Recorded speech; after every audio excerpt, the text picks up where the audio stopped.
Okay, so what did I find out? I think the first thing to say is that my impression is that in China, the lecturer delivers a lot of the content of the course, or the lecturer delivers a lot of the content of the course. And this seems to be especially true at undergraduate level. And just to reinforce this, the students I talked to were postgraduate students. In other words, they'd done undergraduate studies in China. I'm not sure about postgraduate studies in China, but what they said about undergraduate courses was that a lot of the course content came through the lectures. In other words, the students go to the lectures, they make notes in the lectures, and at the end of the term or at the end of the year, if they have a test or examination, in many cases, they simply give back to the lecturer what the lecturer gave to them during the lectures.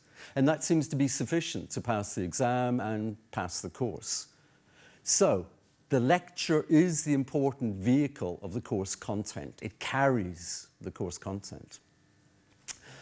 Now, the second point they made about lectures was that in China, they don't seem to be very interactive, in the sense that students sit, they listen, they make lots and lots of notes, but they don't often ask questions during the lecture or at the end of the lecture, and they don't have much discussion, either during or at the end of the lecture. And that is not expected of them.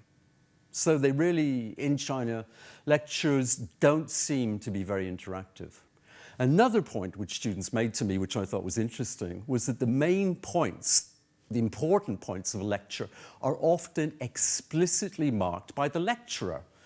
The lecturer might say, okay, this point is very important, make a note of this, and might even write things on the blackboard, which the students would copy down verbatim. In other words, they would copy down exactly what he was writing.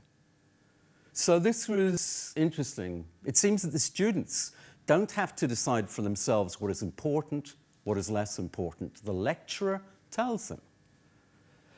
Now, obviously, that's a very general and very rough caricature of what the students told me about Chinese lectures. But how does that compare with the UK situation?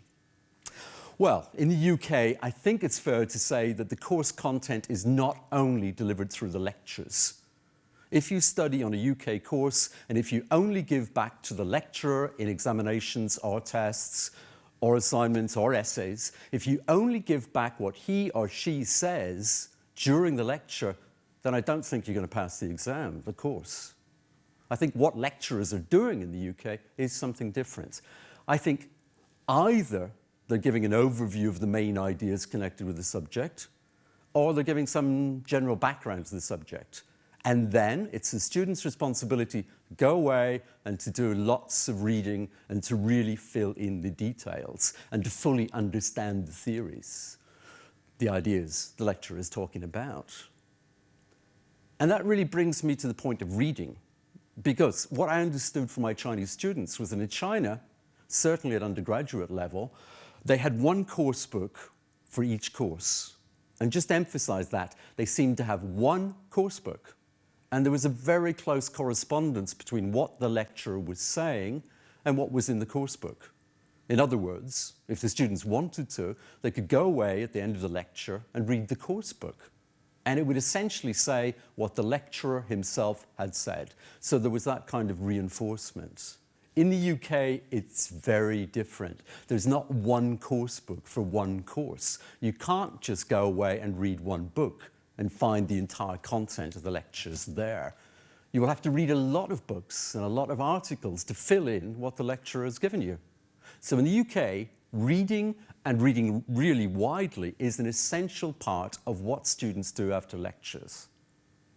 In China, it seems that there's a lot less reading, and the reading is mainly concentrated on this one course book.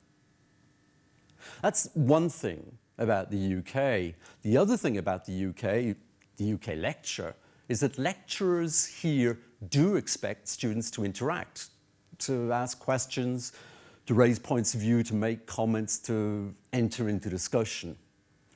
Now, obviously, how much discussion there is, how much interaction there is, depends very much on how many students there are in the lecture.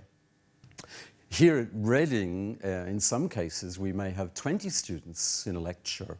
And in other courses, you may have 200 students in a lecture. And obviously, there's less discussion if there are more students. There's less time for questions. But interactiveness, in general, is very important in the UK. Well, those are just some of my impressions of the differences between lectures in China and the UK. But I would really be very interested now in hearing your opinions, whether you think what I've talked about is true from your experience or not.